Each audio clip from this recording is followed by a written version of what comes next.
Hi guys, welcome to Jurious as.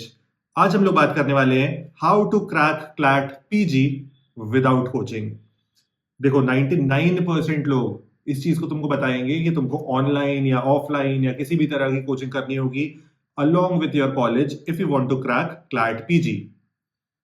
But आज हम उस चीज पे बात नहीं करने वाले हैं। हम इसको बहुत सिंपल रखने वाले हैं 5 स्टेप्स में, कि 5 स्टेप्स क्या लेने चाहिए तुम्हें कि तुम क्लैट पीजी को क्रैक कर सको। चलो, सो गाइस, जो हमारे 5 स्टेप्स होने वाले हैं उसमें से जो फर्स्ट स्टेप है ये सबसे ज्यादा इंपॉर्टेंट होने वाला है तुम्हारे लिए। तो फर्स्ट स्टेप है, तुमको PYQs लास्ट 5 इयर्स के सॉल्व करने हैं।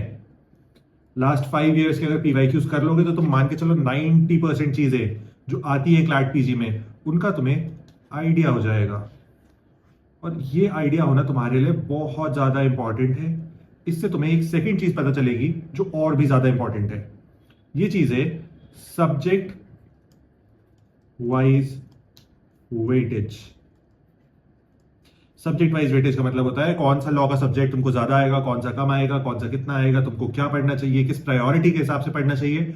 ये सारी चीजें पता चल जाएंगी। मैं तुमको एक छोटा सा एग्जाम्पल दे देता हूं। एग्जाम्पल ये है कि 2 मेजर सब्जेक्ट्स हैं जो तुम्हें सबसे ज्यादा पूछे गए हैं लास्ट 5 इयर्स में। फर्स्ट है कॉन्स्टिट्यूशनल लॉ, सेकेंड है क्रिमिनल लॉ। देखो, इनके अलावा तुमको बाकी मेजर सब्जेक्ट्स भी पढ़ने हैं। जितने भी मेजर लीगल सब्जेक्ट्स हैं वो सारे के सारे भी करने हैं, लेकिन टॉप प्रायोरिटी होनी चाहिए ये और ये। क्यों होने चाहिए? सिंपल सा क्वेश्चन है। इसलिए होने चाहिए क्योंकि 15 मार्क्स का ये आता है, 15 मार्क्स का ये आता है अप्रोक्सीमेटली। तो अब ये दोनों सबसे इंपॉर्टेंट हो गए तुम्हारे लिए। नेक्स्ट, अगर तुमको ये बाइफर्केशन चाहिए कि क्या चीज कितनी आती है, क्या तुम्हारे लिए पढ़ना सबसे इंपॉर्टेंट है, क्या पढ़ना सबसे इंपॉर्टेंट नहीं है, कितना टाइम देना चाहिए, उसके लिए सिंपली तुम डिस्क्रिप्शन में जाके रीड कर लो। हमने इस डेटा को तुम्हारे लिए वहां पे लिख दिया है। वीडियो में बात करेंगे तो टाइम वेस्ट होगा, तुम्हारा भी मेरा भी, कोई मतलब की बात नहीं है। सेकेंड चीज, ये जो मैंने तुम्हारे सामने QR रखा है इसको तुम स्कैन कर लो, तुम्हें बहुत ज्यादा काम आएगा। तो इसको स्कैन करने का बेनिफिट ये है कि तुम्हें फ्री में लास्ट 5 इयर्स के सारे के सारे क्लैट के पेपर्स मिल जाएंगे। सो पहली चीज तो हो गई, तुम्हें लास्ट 5 इयर्स के पेपर्स को बहुत अच्छे से एनालाइज करना है। मैंने एक बेसिक वेटेज की बात बताई, इसके आगे की वेटेज की चीज तुम डिस्क्रिप्शन में जाके अभी तुरंत ही रीड कर सकते हो, बहुत ज्यादा काम आएगी तुम्हारे। और इस QR के थ्रू तुम डाउनलोड कर लो जल्दी से जल्दी सारे के सारे लास्ट 5 इयर्स के question papers. Next, second and super duper important, इससे ज्यादा इंपॉर्टेंट कुछ भी नहीं है तुम्हारे लिए, ये है सेकेंड पॉइंट, रीडिंग स्पीड। अगर तुम यहां पे हार गए तो तुम सोच लो तुम्हारा NLU जाने का या तुम्हारा एक PSU में काम करने का क्लैट के बाद ड्रीम खत्म हो चुका है। सबसे इंपॉर्टेंट चीज है इसलिए रीडिंग स्पीड। अब रीडिंग स्पीड के साथ प्रॉब्लम क्या होती है, जो क्लैट का पेपर आता है हमें वो आता है कॉम्प्रहेंसिव फॉर्म में। जब कॉम्प्रहेंसिव क्वेश्चन पेपर आ रहा है तो तुमसे एक्सपेक्टेड है तुम बहुत सारा रीड करोगे, इंटरप्रेट करोगे और उसको आंसर करोगे। तो ये चीज तुम कब कर सकते हो? जब तुम तेज रीड कर रहे हो, तेज इंटरप्रेट कर रहे हो, तुम्हें जल्दी समझ आ रहा है। बाकी जो तुम्हारा कंपटीशन है उससे तुम्हें तेज दौड़ना होगा। अब इसमें मैं थोड़ा सा कैटेगराइज कर देता हूँ। बहुत सारे बच्चे होते हैं जो हिंदी मीडियम से अपने लोकल लॉ कॉलेज में पढ़ते हैं और लोकल लैंग्वेज में पढ़ रहे हैं, इन्हें तो बहुत ज्यादा दिक्कत होती ही है। दूसरी चीज, तुम एक इंग्लिश मीडियम के कॉलेज में पढ़ रहे हो, इंग्लिश में लॉ कर रहे हो, यहाँ पे अगर तुम्हारी इंग्लिश अच्छी नहीं है तो अगेन तुम्हें बहुत ज्यादा प्रॉब्लम होने वाली है। और थर्ड कैटेगरी है कि तुम बहुत अच्छे कॉलेज में पढ़ रहे हो या फिर तुम्हारी इंग्लिश बहुत अच्छी है तो उसका एक अनड्यू बेनिफिट मिलता है इन एस्पिरेंट्स को।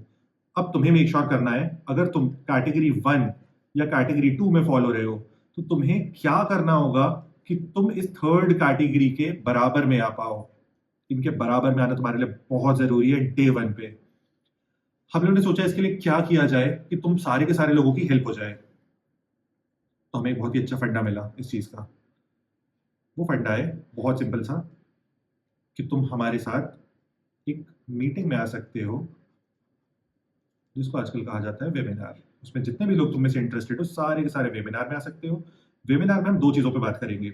मे बी तुम्हारी रीडिंग स्पीड बहुत अच्छी है, तुम इंग्लिश बैकग्राउंड से हो, स्टिल तुम्हें किस तरह से अपने रीडिंग स्पीड को, रीडिंग स्किल्स को इंप्रूव करना है लीगल टर्म्स में, वो तुम्हें पता होना चाहिए। दूसरी चीज, हम इस पे एट लेंथ बात करेंगे कि how to crack CLAT PG 25। ठीक है, ये दोनों चीजों का होना बहुत इंपॉर्टेंट है, इसलिए तुम्हें इसे अटेंड कर लेना चाहिए जल्दी से जल्दी। तो रजिस्टर कर लो। ये जो वेबिनार है ये होने वाला है 5th ऑफ मई को। तो 5th ऑफ मई को हम लोग फिर से मिलेंगे और बढ़िया बढ़िया बातें करेंगे। ठीक है, ठीक है। थर्ड पॉइंट है हम लोग का, तुमको सबसे ज्यादा जिस चीज की रिक्वायरमेंट होती है अपने प्रेपरेशन के वक्त पे, वो होते हैं मॉक टेस्ट। देखो, हो सकता है तुम्हारी 100% प्रेप हो गई है तुम्हारे हिसाब से, हो सकता है तुमने प्रेप स्टार्ट किया है, लेकिन तुम्हारी प्रेप की स्टेट क्या है तुम इसको जज नहीं कर सकते अगर तुम मॉक टेस्ट नहीं दे रहे हो तो। देखो, तुमको इंटरनेट पे online hundreds of companies, hundreds of channels मिल जाएंगे जो क्लैट पीजी के मॉक्स ऑफर कर रहे हैं। तुमको जो भी ठीक लगे तुम उससे जाके ले सकते हो इजीली मॉक्स, उसमें कोई प्रॉब्लम नहीं है। हम लोग ये नहीं बोलते कि तुम सिर्फ हमसे ही लो तभी क्रैक कर पाओगे, ऐसा बिल्कुल भी नहीं है। तुम्हारा ऊपर डिपेंड करता है कि तुम किस तरह से प्रेप कर रहे हो और किस तरह से तुम क्रैक कर रहे हो। मॉक्स बहुत बड़ा रोल प्ले करेंगे, अगर तुम्हें लेना है तुम इससे चेकआउट कर सकते हो। हाँ चलो, फोर्थ पॉइंट के वक्त आ गया है। फोर्थ पॉइंट है हम लोग का important concepts and landmark judgments. क्योंकि ये दोनों चीजें तो बहुत ज्यादा आती हैं और तुम्हें 100% इस पर क्लैरिटी होनी चाहिए कि तुम कैसे करोगे इस चीज को। पहली चीज, तुम्हें कौन से लैंडमार्क जजमेंट्स पढ़ने हैं ये मैं बता देता हूँ जल्दी से। तो सबसे इंपॉर्टेंट सब्जेक्ट के हिसाब से मैं बताता हूँ। जैसे हम ले लेते हैं एक चीज का एग्जाम्पल, कॉन्स्टिट्यूशन। तो कॉन्स्टिट्यूशन को हम लोग दो पार्ट्स में डिवाइड कर दें तो बहुत ईजियर होगा। फर्स्ट होना चाहिए हमारा पार्ट 1 से लेके पार्ट 4A तक।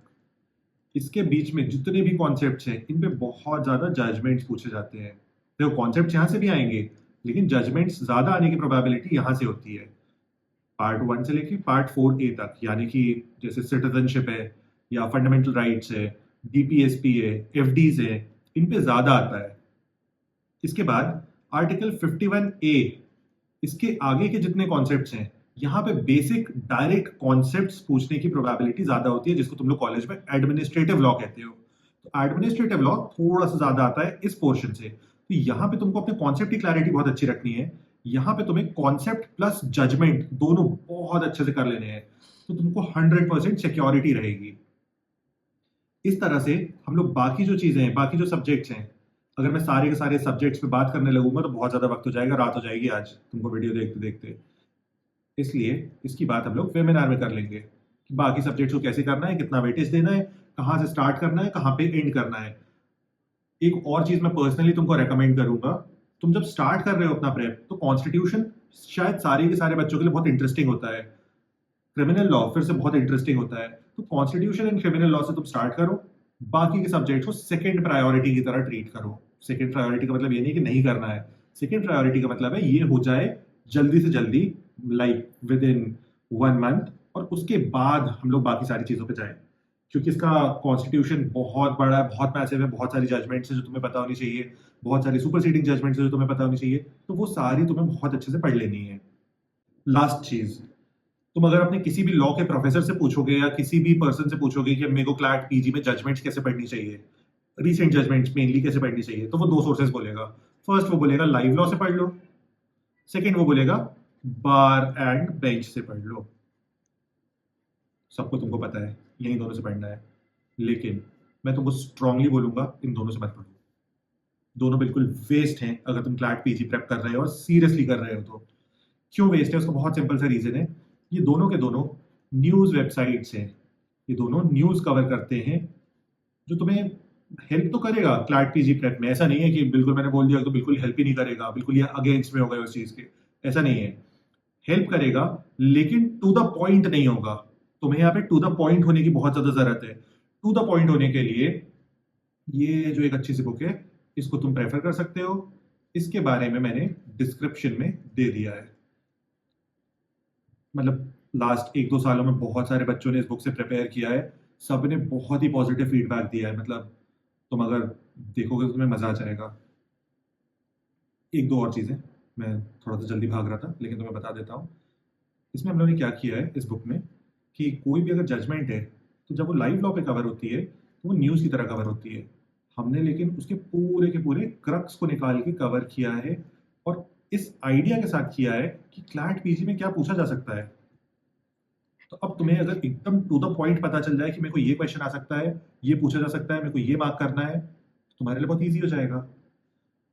एक और चीज़ मैं तुमसे चाहूँगा, तुम इस शॉर्ट को देखो जो आई बटन पे तुमको दिख रहा है। इससे बेनिफिट ये होगा, क्लैट पीजी के लिए कौन सी जजमेंट्स तुम्हें कैसे रीड करनी है तुम्हें पता चल जाएगा इन 30 सेकेंड्स। फिफ्थ पॉइंट हो गया बुक्स एंड रिसोर्सेज, कि हमें बुक्स एंड रिसोर्सेज कौन से फॉलो करने हैं फॉर क्लैट पीजी अगर हम सेल्फ प्रेप कर रहे हैं। तो देखो, बहुत सारी बुक्स की हमें रिक्वायरमेंट होती है। इसमें से बहुत सारी बुक्स हो सकता है तुमने बाय की हुई होंगी और बहुत सारी बुक्स तुम्हें लाइब्रेरी से अपने कॉलेज के लेनी पड़ सकती है। तो इन दोनों ऑप्शंस के लिए पहली चीज़ तो रेडी रहो। दूसरी चीज़, सबसे इंपॉर्टेंट मेरे हिसाब से जो चीज़ तुम्हें फॉलो करनी चाहिए वो है पीएम बख्शी की बेयर एक्ट। पीएम बख्शी की बेयर एक्ट के साथ बेनिफिट क्या है, तुम्हें बेयर एक्ट में तुम्हें पता ही है रॉ फॉर्म में लॉ लिखा होता है, तो उनके में भी लॉ लिखा होता है, लेकिन इसके नीचे फुट नोट की जगह पे तुम्हें सारे के सारे रेलेवेंट केसेस मिल जाते हैं।